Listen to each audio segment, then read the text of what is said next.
N'amakuru ababaje kandi yababaje abagiye batandukanye azindutse avugirwa hariya mu karere ka Nyanza gaherereye mu ntara y'amajyepfo y'u Rwanda. Mbega iby'umusore w'imyaka 20 akoreye umumama wari urwaye n'ukuri n'agahomamunwa. N'inkuru rero irimo iragenda igarukwaho n'abantu benshi cyane bagiye batandukanye, ndetse na benshi barimo baragenda bayibazaho bitewe n'ibyo uyu musore yaba yakoze. Mbese niki yaba yakoze cyaba cyatumye abagiye batandukanye bose bongera kuyigarukaho? Byinshi rero urimo uragenda wibaza nibyo tuje kugenda tubasobanurira mu makuru yacu y'uyu munsi.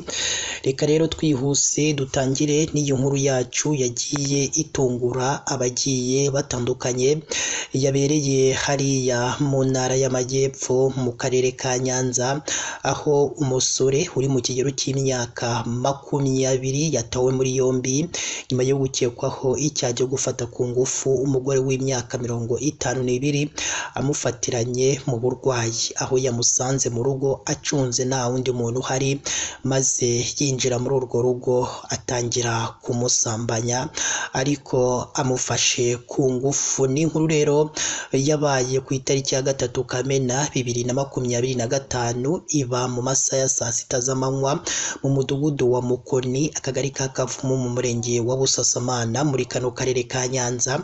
Amakuru kandi yamenyekanye avuga ko uwo musore yacunze uwo mugore arwaye kandi ari wenyine mu rugo, maze yinjira mu nzu amufata ku ngufu. Ngo uyu mugore yahise atabaza, maze abaje kumutabara bafata uwo musore n'uwo mugore bamugira inama yo kujya gutanga ikirego ku rwego rw'igihugu rw'ubugenzacyaha RIB.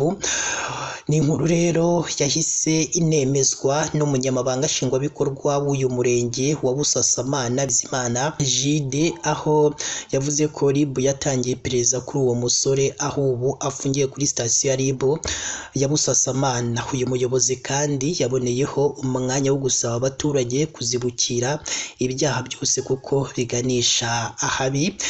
Ni inkuru rero yagiye igarukwaho n'abantu benshi cyane ubwo yari ikimara gusohoka, maze abagiye batandukanye bose bayitangaho ibitekerezo byinshi kandi bigiye bitandukanye. Hariho nk'uwagize ati ni ukuri uwo musore nahamwa n'icyaha azabihanirwe by'intangarugero, kuko urumva ko yakoze amakosa gucunga umuntu arwaye noneho akamufata ku ngufu. Murumva ko ari amahano, ari amarorerwa uwo musore yakoze. Ati noneho mwumve amahano yakoze, ariko koko abana b'iki gihe ayo mahano basigaye bayakura hehe? Gufata umugore w'imyaka mu nyumvire 52, murumva ko rwose uwo mwana akwiye no kuganirizwa ndetse akanahanwa mu gihe nyine azaba ahamwe n'icyaha. Murumva ko yakoze amakosa akomeye cyane. Reka rero dusoreze hano n'iyi nkuru, ari nako nagushimira wowe udahwema gukurikira amakuru ndetse n'ibiganiro tugenda dutambutsa umunsi ku munsi. Rero ikindi kandi, niba umaze kumva iyi nkuru, nyarukira munsi y'aya makuru urabona ijambo subscribe cyangwa se abone, ukandeho n'akazogera kaza nako ntugasige nako gakandeho. Icyo gihe uzaba ushimangiye yuko ugiye kujya uba uwa mbere mu kubona amakuru ndetse n'ibiganiro tugenda dutambutsa. Imana yo mu ijuru ikomeze ibane namwe mu byo muba murimo byose bigiye bitandukanye.